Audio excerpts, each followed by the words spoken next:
Sabe a água que chega na nossa torneira, a que irriga o alimento que vai para o nosso prato, ou até a que gera a energia que a gente usa? Pois é, quem é que define as regras para tudo isso? Hoje a gente vai desvendar a famosa Lei das Águas do Brasil. Vamos entender a legislação que governa o nosso recurso mais vital e que, no fim das contas, afeta a vida de todo mundo. E para começar, vamos direto para aquela pergunta que já gerou todo tipo de briga e discussão. Afinal de contas, de quem é a água de um rio? É do dono da fazenda, por onde ele passa? É da cidade que ele abastece? Ou será que não é de ninguém? Essa é a questão central que a Lei das Águas precisou resolver. Então, vamos lá. Primeira parte. A água tem dono? Aqui a gente vai direto no conceito fundamental da lei. E a resposta da lei é muito clara. A água é um bem de domínio público. Mas atenção aqui.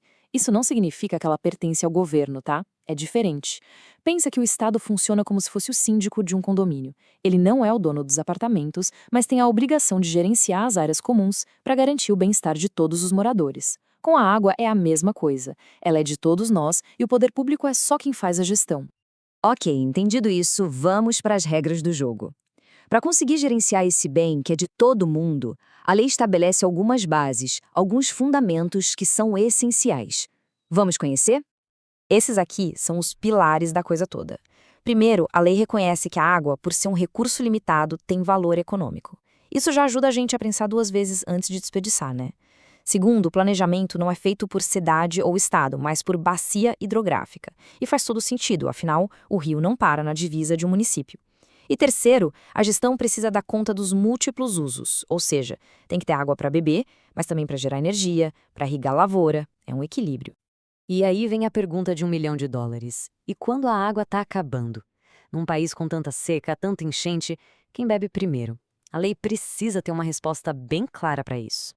E a resposta da lei é inequívoca. Em tempos de crise, a prioridade absoluta é a vida, ou seja, consumo humano e matar a sede dos animais. A lógica por trás disso é bem simples. Uma fábrica pode até parar a produção por um tempo, mas a sede não espera.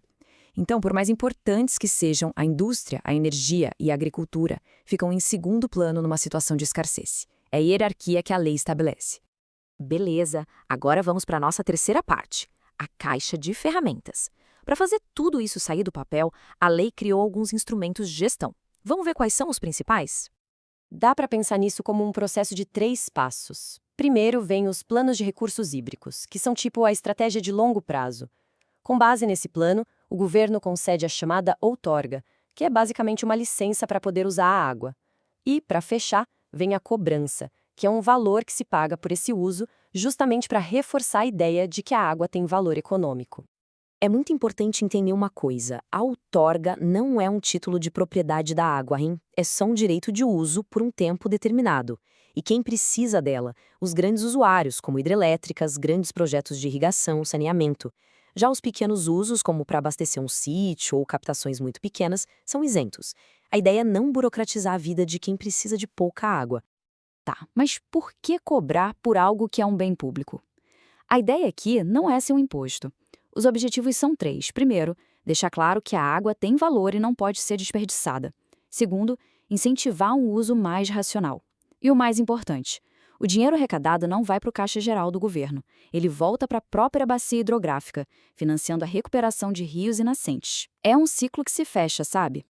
Chegamos na quarta parte. Quem gerencia a água?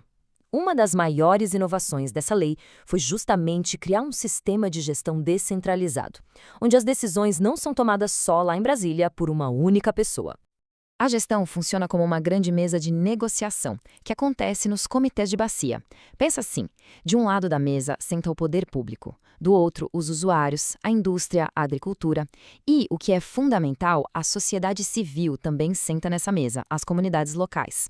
A lógica é que todo mundo que é afetado pelas decisões sobre o rio tem a voz para decidir o futuro dele. Bom, agora que a gente já entendeu a mecânica da lei, vamos para a última parte. Por que isso importa? No fim do dia, qual o impacto de tudo isso na nossa vida? Resumindo, a lei tem 3 grandes missões. A primeira é garantir água de qualidade para todo mundo, não só hoje, mas para as futuras gerações. A segunda é permitir que a gente continue se desenvolvendo economicamente, mas de forma sustentável. E a terceira é nos preparar para as crises, como as secas e as enchentes que a gente tem visto. No fundo, é tudo sobre equilibrar as necessidades de agora com a garantia do futuro. E olha, essa frase aqui do artigo 2º da lei resume o espírito da coisa perfeitamente. É um verdadeiro compromisso entre gerações. A ideia não é só gerenciar a água para quem está vivo hoje, mas ter a responsabilidade de garantir que quem vier depois da gente também vai ter acesso a esse recurso que é essencial para a vida. É uma visão de longo prazo. E talvez o ponto mais crucial de todos seja este. A Lei das Águas é, na sua essência, uma ferramenta para evitar a guerra pela água. Em vez da lei do mais forte, ela coloca todo mundo numa mesa para negociar, para buscar um jeito mais justo e racional de usar um recurso que, como a gente viu, pertence a todos. E para a gente terminar, fica aqui uma reflexão. A Lei das Águas foi super avançada para a época dela, lá em 1997. Mas hoje, com as mudanças climáticas deixando as secas e as enchentes cada vez mais extremas e com a demanda por água só crescendo, será que essa lei ainda dá conta do recado? A estrutura que a gente criou no passado está mesmo preparada para os desafios gigantescos do futuro? Essa é a pergunta que fica no ar.